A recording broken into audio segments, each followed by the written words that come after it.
I pretended to have amnesia after my accident to see who would try to manipulate me, and it ended my marriage. The semi-truck hit my Honda at 3:47 p.m. on a Tuesday. I remember because I was staring at my dashboard clock, wondering if I had enough time to grab groceries before picking up my daughter from daycare. The impact sent me spinning across 3 lanes of traffic before everything went black. When I woke up in the hospital 3 days later, the first thing I heard was my husband Garrett whispering to someone in the hallway. "The insurance payout will be substantial," he said, "especially with the head injury. She'll need long-term care." I kept my eyes closed and listened through the fog of pain medication. "Are you sure she doesn't remember anything?" The voice belonged to my sister-in-law, Patricia. Doctor said it could be months before her memory comes back, if it ever does. Something cold settled in my stomach. The way he said, "if it ever does," sounded almost hopeful. That's when I made the decision that would unravel everything I thought I knew about my life. I would pretend the amnesia was worse than it actually was. My memory was mostly intact, just some gaps around the accident itself. But when the neurologist asked if I remembered my husband, I stared at Garrett blankly. "I'm sorry," I whispered.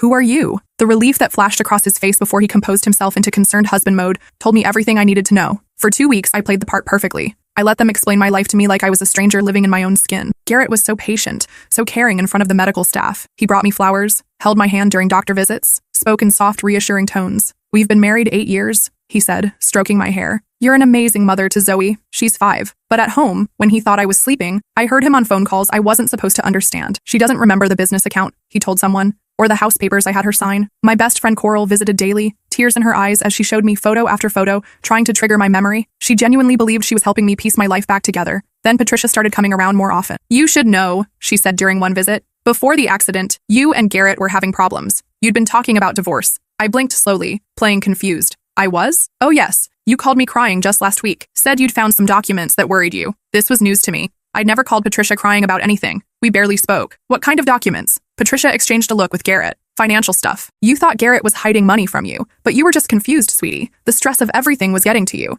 I nodded like this made sense, but my mind was racing. What documents? What money? That night, I waited until Garrett was snoring, then carefully searched his home office. In a locked drawer, I knew he kept client files. I found a folder labeled with my name. Inside were divorce papers, already filled out, dated 2 days before my accident. Garrett was filing for divorce and claiming I was mentally unstable. There were fabricated medical records suggesting I'd been having psychological episodes. But that wasn't the worst part. The worst part was the insurance policy he'd taken out on me 6 months ago. $2 million. And at the bottom of the stack, a text thread between him and Patricia. "Once the amnesia story runs its course, we move to phase 2. What if she remembers? She won't be around long enough for that to matter." My hands shook as I photographed everything with my phone. I had to be careful. One wrong move and I'd be dead. But I needed to understand how deep this went. How long had they been planning this? I kept digging through the files, my heart pounding with each discovery. Bank statements showing he'd been siphoning money from our joint accounts for over a year. A second life insurance policy I'd never heard of, worth another $1 million. Emails with Patricia discussing my deteriorating mental state, dating back 8 months. They'd been laying groundwork for this for almost a year. In the very back of the folder, I found something that made my blood run cold. A medical report from my annual physical, but the results had been altered. Someone had added notes about depression, anxiety, and concerning psychological episodes that never happened. My own doctor's signature had been forged. The next morning, I continued my act while planning my escape. But first, I needed to understand the full scope of what they'd done. I called my mom, playing up the confusion. "Mom, Garrett says I signed some papers about the house? I don't remember." "Oh, honey," she said, her voice tight with worry. "You called me about that.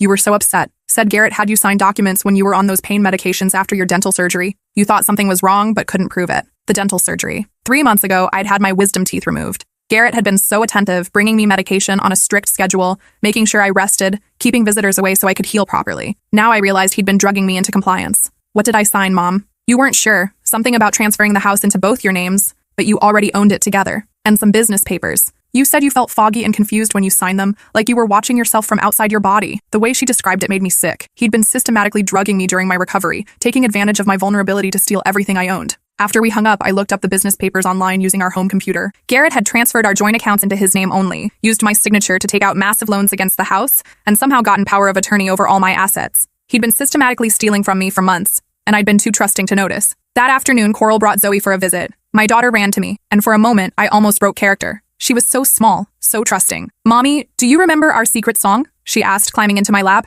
I wanted to say yes, wanted to sing "You Are My Sunshine" with her like we did every bedtime, but I just smiled sadly and shook my head. Zoe's face crumpled. "It's okay, baby," Coral said quickly. "Mommy's brain is just tired. She'll remember soon." But as I watched Zoe throughout the visit, I noticed something disturbing. She kept glancing at Garrett nervously, like she was afraid of him. When he reached for her, she moved closer to me, pressing her small body against mine protectively. "Daddy, can we go home soon?" she whispered to me. Not him. Garrett's jaw tensed. "We'll leave when Mommy gets tired, sweetheart." But Zoe shook her head. "I want to go to Grandma's house, with Mommy." The look that crossed Garrett's face was pure rage, quickly masked when he noticed Coral watching. After they left, I asked Garrett about Zoe's behavior. Has she been having any problems? She seemed scared. His jaw tensed again. She's been acting out since the accident. Saying strange things. Kids her age don't understand trauma. They make up stories to cope. What kind of strange things? Nothing important. Just confused memories. Her therapist says it's normal. Therapist? Zoe was seeing a therapist? This was the first I'd heard of it. What therapist? Dr. Brennan. I thought it would help her process everything, with your condition and all. That night, I called Zoe's daycare director, pretending to be checking on my daughter's adjustment since my accident. Oh, we've been so worried about Zoe, Mrs. Holloway said. She's been telling us some very concerning stories about her daddy. We weren't sure if we should call child services. My blood ran cold. What kind of stories? She says daddy gets angry when you're asleep, that he talks on the phone about making you go away permanently. She's only 5, so we assumed it was her way of processing your accident, but the details are quite specific. Has she said anything else? She drew a picture last week. It showed 3 people, you, her, and daddy. But you were under the ground and daddy was smiling. When we asked her about it, she said daddy told her you might go live with the angels soon, like her goldfish did. My hands were shaking so hard I could barely hold the phone. She also told us that daddy has been giving you special medicine that makes you sleepy, and that he talks to Aunt Patricia about how much money they'll have when you're gone. After I hung up, I sat in the dark bathroom, shaking and trying not to vomit. Garrett wasn't just planning to kill me, he was preparing our 5-year-old daughter for it, telling her I was going to die soon, making her complicit in her own mother's murder. What kind of monster does that to a child? The next few days, I watched him more carefully. He'd increased my pain medication without telling me, always bringing it with water and standing there until I swallowed the pills. I started palming them instead, hiding them under my tongue until he left, then spitting them out and flushing them down the sink. Without the constant fog of medication, I could think more clearly, and what I saw terrified me. Garrett's behavior became more brazen. He brought home legal documents for me to sign almost daily, claiming they were insurance forms or medical releases. The adjuster needs these for your claim, he said, guiding my hand to sign, and this one is for your therapy appointments. I pretended to struggle with holding the pen, taking my time to read while playing confused. They weren't insurance forms. They were papers making him my sole beneficiary and giving him complete control over any settlement money. Another was a DNR order, instructing medical staff not to resuscitate me if my condition deteriorated. I signed them anyway, playing my part while photographing each document with my phone when he wasn't looking. I needed him to think his plan was working, but I also started my own plan. I called my college roommate Meredith, who was now a detective in another state. Mir, I need help, but I need you to keep this completely confidential. I think my husband is trying to kill me. I told her everything, sent her photos of all the documents. She was quiet for a long time. Jesus Christ, she finally said. How long do you think you have? Not long. He's getting impatient. And there's something else. I think he caused the accident. I'd been thinking about this for days. The truck that hit me had run a red light, but the driver claimed his brakes failed. The police report said it was mechanical failure. Case closed. What if they didn't fail naturally? I need you to look into the trucking company and check if Garrett has any connections to the driver. Meredith called me back within hours. The trucking company is owned by Patricia's husband, Leonard Voss. And get this, the driver, a guy named Danny Reeves, was paid $50,000 the day after your accident, officially for emotional trauma counseling, but the payment came from an account linked to Garrett's business. They'd tried to kill me once already. The accident wasn't an accident at all. There's more, Meredith continued. I ran a background check on this Danny Reeves. He's got priors for vehicular assault and insurance fraud. This isn't his first brake failure. I felt sick. They'd hired a professional to murder me, and when it didn't work, they'd shifted to plan B. What do you need me to do? I asked. Keep playing dead for a few more days. I'm driving down tonight with a surveillance team. We need to catch them in the act. That night, I heard Garrett on the phone with Patricia again. She's signing everything. The doctors say her cognitive function is severely impaired. It's perfect. When do we move forward with the next phase? Soon. I'm increasing her medication tonight. Dr. Chen says a few more weeks of the current dose and it'll look like complications from the head injury. Dr. Chen? My neurologist hadn't prescribed any new medications. I'd been reading all my medical records during follow-up appointments. What did you tell him? Patricia asked. That she's been having seizures at home, violent ones. I showed him videos I made with my phone, really just her sleeping. But I told him she was convulsing. He's concerned about brain swelling. They were creating fake medical evidence to justify my death. And the insurance will pay out? Both policies. Plus the malpractice suit against the hospital for failing to catch the brain damage early enough. We're looking at $4 million, minimum. I realized they weren't just planning to overdose me. They were planning to make it look like medical negligence so they could sue for even more money. The next morning, I told Garrett I was feeling worse. My head hurts so much. I whimpered. And I keep getting confused. I couldn't remember how to make coffee. His eyes lit up. I'll call Dr. Chen. Maybe we need to adjust your treatment. I'm scared, Garrett. What if I'm dying? He actually smiled. It was subtle, but I saw it. Don't worry, sweetheart. I'll take care of everything. That afternoon, Dr. Chen made a house call. Highly unusual. But Garrett had convinced him I was too fragile to travel to his office. I understand you've been having seizures? Dr. Chen asked, examining me. I nodded weakly. Garrett has the videos on his phone. Dr. Chen watched the footage while I lay on the couch, trying to look as pathetic as possible. What I saw on his screen made me want to scream. Garrett had filmed me sleeping after giving me extra medication, then added shaking camera movements and dubbed in audio of someone having a seizure. It was completely fabricated, but it looked convincing. This is very concerning, Dr. Chen said. We may need to consider more aggressive treatment. By aggressive treatment, I knew he meant stronger medications that would eventually stop my heart.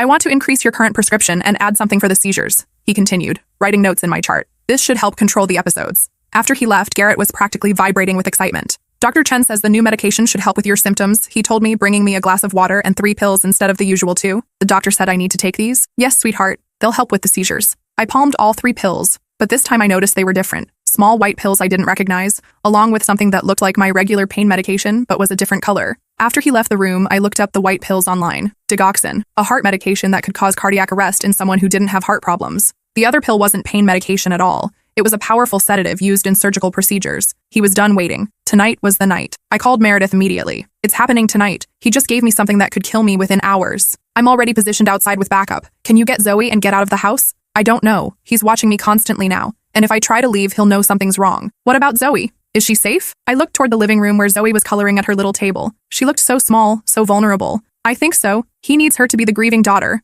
But after I'm dead, I couldn't finish the thought. What would happen to Zoe once I was gone? Would Garrett raise her, knowing what he'd done? Would he eventually see her as a liability too? Try to get to a public place, Meredith said. Bring the pills as evidence. But before I could move, Garrett appeared in the doorway. How are you feeling? He asked, studying my face. Dizzy. Really dizzy. That's normal. The medication needs time to work. Why don't you lie down? He guided me to the couch, his hand firm on my arm. Too firm. Zoe, sweetie. Come give mommy a hug before her nap. Zoe ran over and wrapped her tiny arms around my neck. I love you, mommy, she whispered in my ear. Don't go to sleep for too long, okay? The way she said it broke my heart. She knew something was wrong. I love you too, baby. More than all the stars in the sky. As Garrett settled me on the couch with a blanket, I heard him call someone. It's done, he said quietly. She took all 3. How long did you say it would take? I couldn't hear the response, but Garrett nodded. Good. I'll call Dr. Chen in about an hour, tell him she had another seizure and stopped breathing. I lay there, pretending to fall into a deep sleep while my heart hammered against my ribs. 20 minutes later, I heard Patricia arrive. Is she out? Patricia whispered. Completely. Her pulse is already getting weaker. This was a lie. I could feel my own pulse, strong and steady, but they thought I was dying. What about Zoe? She's watching TV.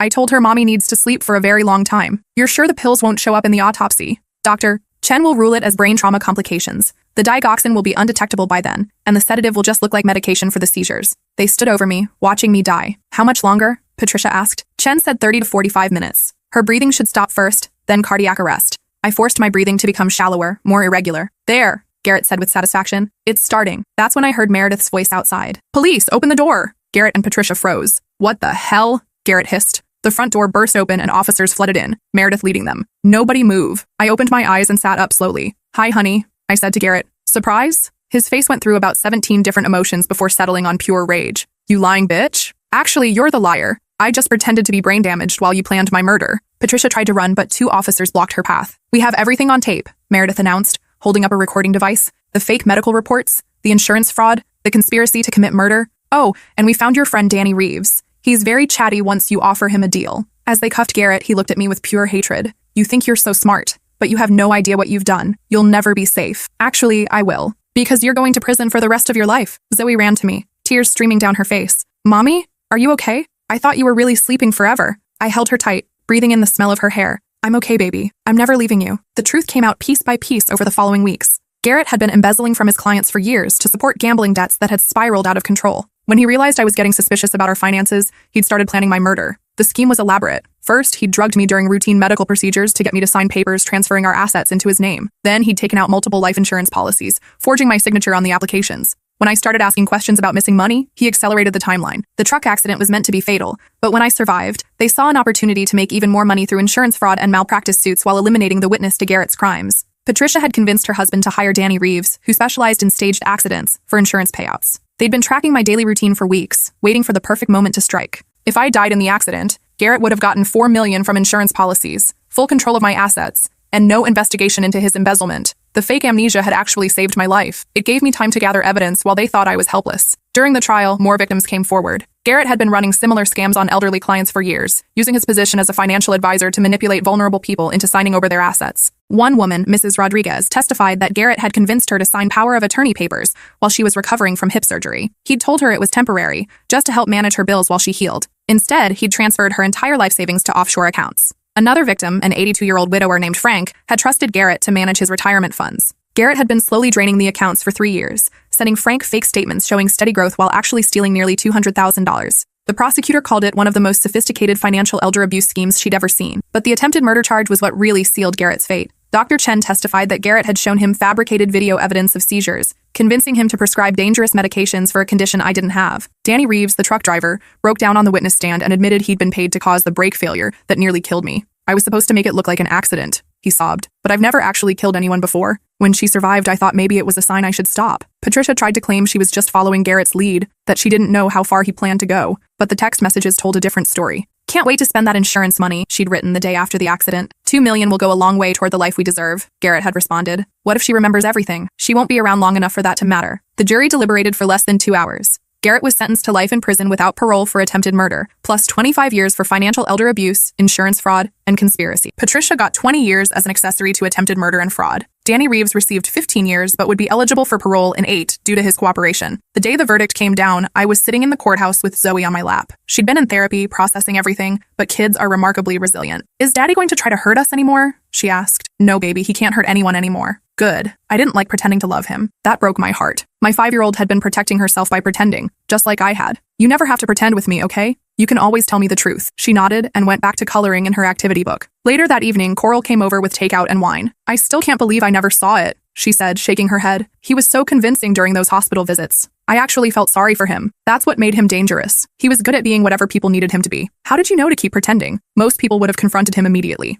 I thought about it. Maybe it was instinct, or maybe it was growing up with an alcoholic father, learning to read people's motivations and hidden agendas. But mostly, I think it was becoming a mother. You develop this protective instinct that overrides everything else, even your own desire for immediate justice. We put Zoe to bed together, then sat on the porch of our new apartment watching the sunset. What now? Coral asked. Now we rebuild. I got back most of the money he stole, plus the insurance settlement from the actual accident. Zoe and I will be fine financially. That's not what I meant. I knew what she meant. Trust, love, marriage, the possibility of ever feeling safe with another person again. I don't know if I'll ever be able to trust someone completely again, but I'm not sure that's a bad thing. Maybe being a little more suspicious would have saved me years of being manipulated. It doesn't make you angry? Everything you lost? I considered this, watching Zoe's bedroom light flicker off. I'm not angry about losing Garrett. I'm angry about the time I wasted believing his lies. But that taught me something important about recognizing manipulation. What's that? The most dangerous people are the ones who make you doubt your own instincts, who convince you that what you're seeing isn't real, that what you're feeling isn't valid. I took a sip of wine and thought about all the times I'd questioned myself over the years. I spent months thinking I was paranoid for questioning our finances, for feeling like something was wrong with our relationship. He was so good at making me feel crazy for noticing discrepancies in our bank statements, for wondering why he was suddenly so secretive about his work. But you weren't crazy. No, I wasn't. And I'll never let anyone make me feel that way again. 6 months later, I started a support group for financial abuse survivors. It turns out there are more of us than you'd think. People whose spouses, family members, or financial advisors manipulated them into signing away their security, their assets, their futures. We meet weekly in the community center basement, 12 women and 3 men sharing their stories. There's Diana, whose husband drugged her morning coffee for months while having her sign business documents. There's Robert, whose adult children convinced him to transfer his house into their names for tax purposes, then tried to have him declared incompetent when he objected. There's Maria, whose sister stole her identity and took out credit cards in her name while she was battling cancer. And Janet, whose financial advisor boyfriend convinced her to invest her entire inheritance in fake cryptocurrency accounts. We share our stories, our warning signs, our small victories. We teach each other to trust our instincts again, to recognize the subtle signs of financial manipulation. The key, I tell new members, is understanding that financial abuse is rarely about money. It's about power and control. The money is just the weapon they use to trap you. Last week, a woman named Beverly joined the group. Her adult son had been forging her signature on checks, telling her she was developing dementia and couldn't manage her own affairs. How did you figure it out? She asked me after the meeting. I got suspicious when people started being too helpful, I said. When someone's sudden kindness comes with paperwork, pay attention. She laughed bitterly. That's exactly what happened. He was never that concerned about my well-being before, but suddenly he wanted to help manage all my finances. Trust that feeling. Your instincts are trying to protect you. As I drove home that night, I thought about how different my life looked now. Smaller in some ways. Just me and Zoe in our little apartment instead of the big house, but bigger in others. More honest, more real. Zoe was 8 now, thriving in 3rd grade. She'd started taking art classes and painting pictures of butterflies and rainbows and families of elephants holding tails. Normal kid things. She still asked difficult questions sometimes. Mommy, she said as I tucked her in that night, do you think Daddy ever loved us for real? It was a question that came up occasionally as she processed everything in therapy. I think he loved the idea of us, the way we made him look good to other people. But real love doesn't hurt people the way he hurt us. She nodded thoughtfully. I'm glad he's gone. I don't have to pretend anymore. Me too, sweetheart. We can just be ourselves now. After she fell asleep, I sat in the kitchen with a cup of tea and opened my laptop. I was writing a book about financial abuse, how to recognize it, document it, escape it safely. The working title was Playing Dead, How Pretending to Be Vulnerable Saved My Life. My editor thought the title was too dramatic, but I disagreed. Sometimes the most dangerous thing you can do is let people think you're helpless. And sometimes it's the smartest. Because predators reveal themselves when they think their prey can't fight back. They get careless, overconfident, they make mistakes. In my case, those mistakes saved my life. The book was due to my publisher next month. I'd already received interest from several movie producers, though I wasn't sure I wanted Zoe's story spread across movie screens. More importantly, I'd heard from dozens of other survivors who'd read early excerpts, women who'd recognized their own experiences in my story, men who'd realized they were being financially abused by family members, adult children who'd identified their own manipulative behavior toward aging parents. Your story gave me permission to trust my instincts, one woman wrote. I always knew something was wrong, but everyone told me I was being paranoid. Now I'm getting a divorce and taking back control of my finances. That's why I wrote it. Not for the money or the recognition, but for the people who needed to know they weren't crazy, they weren't paranoid, they weren't alone. Financial abuse thrives in silence and isolation. Predators count on victims being too ashamed to speak up, too confused to trust their own perceptions,